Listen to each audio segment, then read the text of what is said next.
Supreme court की रोक के बावजूद रेवंत रेड्डी की सरकार ने 400 एकड़ में फैले जंगल को रातों रात कटवा दिया।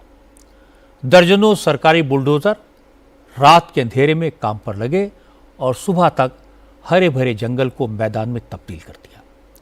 रेवंत रेड्डी की सरकार के इस एक्शन का जबरदस्त विरोध हो रहा है।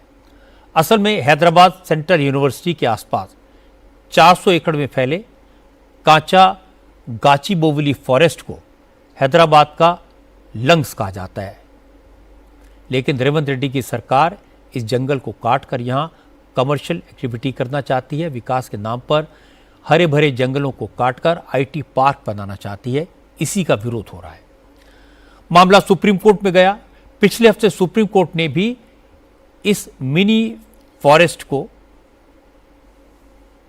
और यहां होने वाली सभी एक्टिविटीज को रोक लगाने का आदेश दिया, लेकिन इसके बाद भी रात के अंधेरे में चोरी छिपे भारी संख्या में जेसीबी मशीन्स और बुलडोजर भेजकर जंगल को साफ कर दिया गया।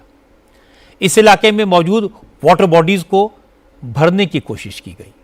जब जंगल में बुलडोजर चल रहे थे तो हजारों पशु पक्षी इधर उधर भागते हुए दिखाई दिए। जब ये तस्वीरें आई तो रेवंत रेड्डी की सरकार के खिलाफ विरोध और तेज हो गया। हैदराबाद सेंट्रल यूनिवर्सिटी के स्टूडेंट्स के साथ साथ बीजेपी और बीआरएस के नेता भी कांग्रेस सरकार के खिलाफ मैदान में उतर गए। बीआरएस के वर्किंग प्रेसिडेंट केटी रामाराव ने कहा कि रेवंत रेड्डी की सरकार जंगल की जमीन बेचकर पैसा कमाना चाहती है। अगर सरकार की नीयत साफ होती तो सुप्रीम कोर्ट की रोक के बावजूद आधी रात में जंगल काटने के लिए बुलडोजर न भेजे जाते। इनको इस चीज तक का एहसास आज तक नहीं है कि वो काम जो किया गया वो गलत है। 10 दिन में अगर कोर्ट को गुमराह करने की कोशिश, जुडिशियल ओवररीच की कोशिश, क्या जल्दी थी? क्या जल्दी थी कि 100 जेसीबी भेज के वहां के जितने एनिमल्स हैं, वहां के जितने झाड़ है, हर चीज को उगाड़ने की क्या जरूरत थी? तो इसलिए आज आंदोलन हो रहा है, इसीलिए आज नेशनल आउटरीच है कि जो चुप चुप के पूरा वहां की मिनी फॉरेस्ट को खत्म करने की जो साजिश गवर्नमेंट ने की, आज एक्सपोज हो गया। गवर्नमेंट के पास कोई जवाब नहीं है। आज कहते हैं कि खुद का गवर्नमेंट का जमीन है, तो गवर्नमेंट का अगर जमीन है तो चोरों की तरह जाने की क्या जरूरत थी? चुप चुप के क्यों रात में जाने की, काम करने की क्या जरूरत थी? अगर आपका जमीन है, गवर्नमेंट का जमीन है, जो बार बार कहते हैं, तो खुलेआम जाते हैं, सुबह जाते, कोर्ट को समझा के जाते हैं, कोर्ट को कन्विंस करके जाते हैं। आज क्या हो गया? सुप्रीम कोर्ट ने साफ कह दिया कि this looks like a mini forest and it can not be touched. आज अगर कांग्रेस का बस चला तो पूरा का पूरा यूनिवर्सिटी बेच दें, 2500 एकड़ पूरा बेचने की कोशिश में है, तो जरूर केंद्र सरकार को भी इसमें रिस्पॉन्सिबिलिटी लेना पड़ेगा। रेवंत रेड्डी की सरकार और कांग्रेस इस मामले में कोई सीधा जवाब नहीं दे रही। सरकार की तरफ से सिर्फ इतना कहा गया कि सभी पक्षों से बात की जा रही है। सरकार ने सिर्फ अपनी जमीन को खाली करवाया है। तेलंगाना कांग्रेस के अध्यक्ष महेश कुमार गौड़ ने कहा, बीआरएस को इस मामले में बोलने का कोई हक नहीं है, क्योंकि चंद्रशेखर राव की सरकार ने हजारों एकड़ जमीन बेच दी, लाखों पेड़ काटकर शहर को कंक्रीट का जंगल बना दिया। विपक्षी तो बोलते हैं केसीआर 10,000 से ज्यादा एकड़ लैंड हैदराबाद के प्राइम प्रॉपर्टीज बेचे सो है, 1 लाख से ऊपर लैंड डिफॉरेस्ट करा है। उनको क्या हक है बोलने के लिए? हैदराबाद और तेलंगाना को तबाह कर रहे सो लोग, आज बोलने का हक नहीं है। सरकार में जो भी डिसीजन लेना है, रेवंत रेड्डी साहब as a chief minister will take the decision. तो अल्टीमेट डिसीजन बाद में लेंगे। सबसे सोच विचार करना, ये तो डेमोक्रेटिक सिस्टम में एक वसूल है।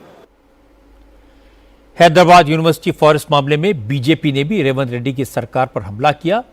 केंद्रीय मंत्री किशन रेड्डी ने कहा, केंद्र सरकार इस लैंड को हैदराबाद यूनिवर्सिटी को देने के पक्ष में है, लेकिन रेवंत रेड्डी की सरकार इस लैंड का ऑक्शन करके सरकार चलाना चाहती है। ये ठीक नहीं है। तेलंगाना सरकार इस लैंड को ऑक्शन करके इसको पैसे के द्वारा सरकार चलाना चाहते हैं।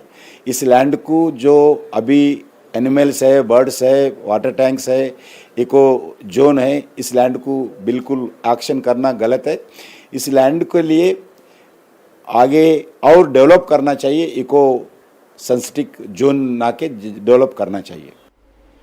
400 एकड़ में फैले जंगल को विकास के नाम पर काटा जाए, इससे कोई जस्टिफाई नहीं कर सकता।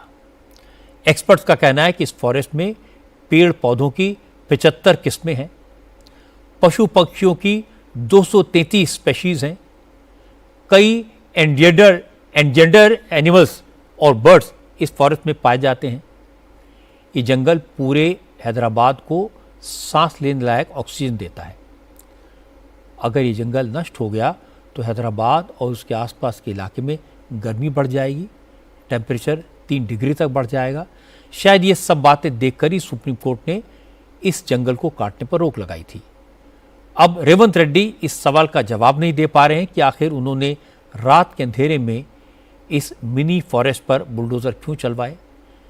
अगर विकास के लिए काम इतना ज़रूरी था तो दिन के उजाले में ये काम क्यों नहीं किया।